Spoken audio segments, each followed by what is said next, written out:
Europe 1. Le journal de 7h sur Europe 1, Christophe Lamar. Bonjour Christophe. Bonjour Dimitri, bonjour à tous. Éteindre le feu sous la marmite avant qu'elle ne déborde, Emmanuel Macron veut rassurer les agriculteurs inquiets et en colère. La France ne signera pas l'accord en l'état, l'accord du Mercosur. Message adressé hier soir par le président depuis l'aéroport de Buenos Aires, juste avant de s'envoler pour le G20 au Brésil. J'ai également dit de manière très sincère et très claire au président argentin, que la France aujourd'hui ne signerait pas en l'état ce traité Mercosur. Et cette fermeté que nous avons, elle est simple. C'est que nous ne croyons pas au préaccord tel qu'il a été négocié. Parce qu'il ne prend pas en compte toutes les évolutions que nous avons fait nous-mêmes sur nos propres marchés. Et comme je lui ai dit, pour l'Argentine, il serait très mauvais pour sa réindustrialisation. Et pour nous, il serait très mauvais pour notre agriculture. Et donc, je ne veux pas qu'on cède de notre souveraineté alimentaire. Emmanuel Macron hier soir sur le tarmac de l'aéroport de Buenos Aires, le chef de l'État attendu dans quelques heures à l'ouverture du sommet du G20 à Rio de Janeiro au Brésil. Et pendant ce temps, en France, ce que l'on appelle l'acte 2 de la colère agricole est enclenché. Et tous les syndicats FNSEA en tête à la manœuvre, près d'une centaine d'actions annoncées dans toute la France, devant les préfectures, sur les ronds-points, sans oublier les blocages partiels des routes. Le plus spectaculaire peut-être celui de la nationale 118 près de Vélizy-Villacoublay en région parisienne, où vous vous trouvez, Nicolas Toneff. Bonjour. Oui, bonjour Christophe, bonjour à tous. Les agriculteurs ont passé leur première nuit sur place. Oui, c'est une ambiance de petit matin de nuit blanche, une ambiance frisquette, des yeux qui peinent à s'ouvrir, le brasero qui réchauffe péniblement les corps, la circulation qui s'amplifie, vous l'entendez autour de moi avec de nombreux klaxons pour encourager les agriculteurs qui ont tous évidemment leur colère bien en tête de cette colère, le Mercosur. Nicolas est céréalier dans l'Essonne et il y a quelque chose qu'il ne comprend pas. Le Mercosur, ce qui est marrant, c'est que tout le monde est contre et on est encore sous la menace d'une signature. Tous les Français sont contre, les dirigeants politiques sont contre et la Commission envisage encore de signer ce traité. Donc c'est un peu curieux. Alors il n'y a pas de confiance envers l'Europe, peu de confiance envers le président et un brin d'énervement quand on évoque les propos du ministre de l'Intérieur pour engager les forces de l'ordre en cas de blocage. C'est Damien qui proteste. Monsieur Retailleau, je lui souhaite de réussir sur bon nombre de ses dossiers et je pense qu'il en a beaucoup à traiter, autre que le nôtre aujourd'hui, pour remettre de l'ordre dans ce pays. Et pour vous donner une idée de l'ambiance générale, il y a sur les banderoles ici marqué « Macron, n'oublie pas tes pecnos ». Nicolas Toneff en direct de Vélizy-Villacoublay près de Paris. On vous retrouve, Nicolas, dans le journal de 8h. Arnaud Rousseau, le président de la FNSEA, l'a promis, on ne veut pas bloquer les Français ni les affamés, ajoute son vice-président, le principal syndicat agricole qui mettra fin au mouvement dès demain. C'est ce qui est annoncé au départ.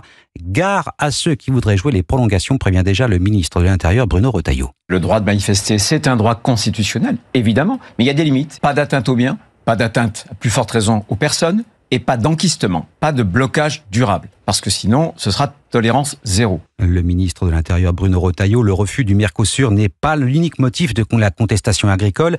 Il y a aussi les promesses faites l'hiver dernier par le Premier ministre de l'époque, Gabriel Attal.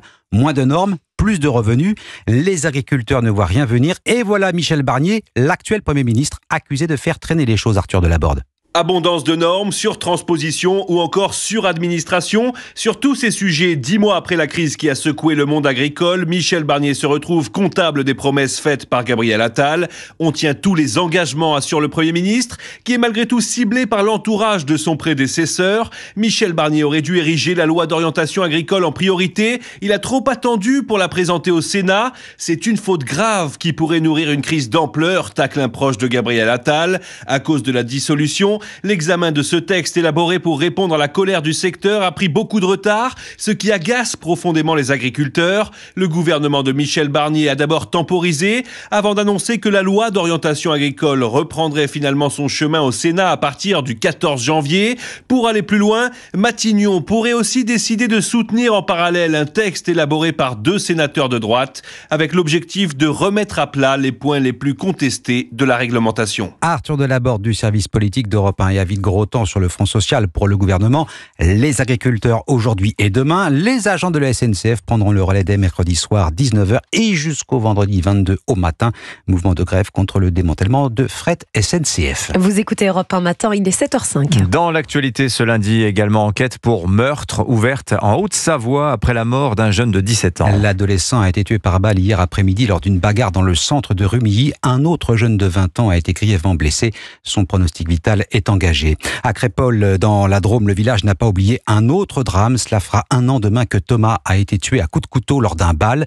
Des jeunes du quartier de la Monnaie à Romans-sur-Isère avaient provoqué une bagarre qui allait lui être fatale. Depuis, 14 personnes sont mises en examen, mais le meurtrier présumé de Thomas n'a toujours pas été identifié. Jean-Luc Boujon. 1 an après, il n'y a toujours aucune certitude, malgré une centaine d'auditions de témoins, malgré l'existence de plusieurs vidéos tournées à la fin du bal.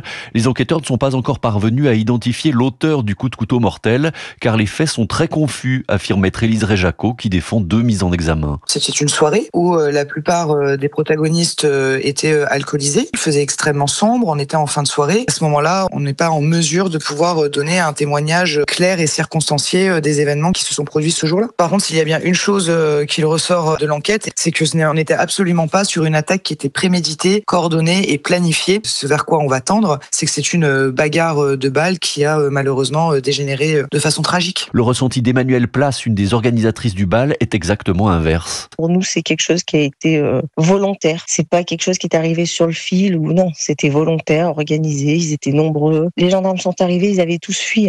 Donc pour ça, il faut avoir organisé le reste. En tout cas, les juges qui ont précisé que l'enquête durerait encore au moins 1 an n'ont pas retenu le caractère raciste de l'attaque. Crépol, Jean-Luc Boujon, Europe 1. Et puis un nouveau cap dans la guerre en Ukraine. Kiev vient de recevoir l'autorisation de frapper directement la Russie avec des missiles longue portée fournis par les Américains. La validation serait venue directement de Washington, selon un responsable américain. Le président Joe Biden en personne aurait donné son feu vert 2 mois avant de quitter la Maison-Blanche. Aviva Fried, vous êtes la correspondante d'Europe 1 aux États-Unis. Il faut voir dans cette décision un basculement stratégique potentiellement lourd de conséquences.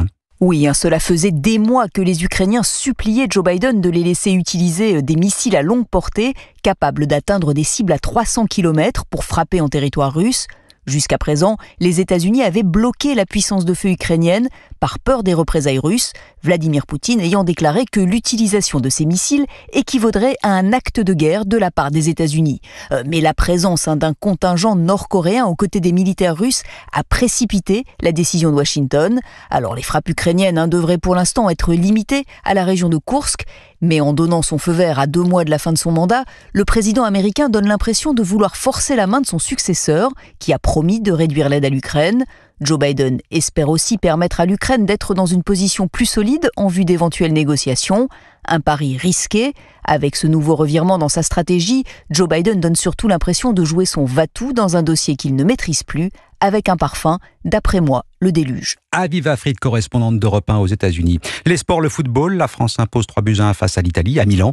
Les Bleus terminent premiers de leur groupe et disputeront les quarts de finale de la Ligue des Nations en mars prochain. Et puisqu'il me reste 8 secondes, sachez qu'en tennis, Yannick Sinner remporte son premier Masters, le tournoi réunissant les 8 meilleurs joueurs de la saison. Le numéro 1 mondial italien a dominé l'Américain Taylor Fritz en 2 manches. Merci beaucoup Christophe Lamar, c'était votre journal. Il est 7h09 sur Europe 1, à suivre l'édito éco. Et plutôt que de réduire leurs dépenses, les élus locaux réclament d'augmenter aussi les impôts des Français. Ils viennent d'obtenir du Premier ministre le relèvement des droits de mutation. Vous avez les frais de notaire que vous payez lors d'une transaction immobilière. Bon, question toute bête que va se poser Olivier Babot ce matin. Est-ce qu'à ce rythme-là, ça vaut encore le coup d'acheter son logement? Est-ce qu'il ne vaut pas plutôt le louer? On verra ça dans 10 minutes. Et puis dans un instant, Dimitri Pavlenko, l'invité d'Europe 1 matin. Le porte-parole de la FNSEA, premier syndicat agricole, en ce jour de mobilisation des agriculteurs, Johan Barbe sera avec nous dans un instant.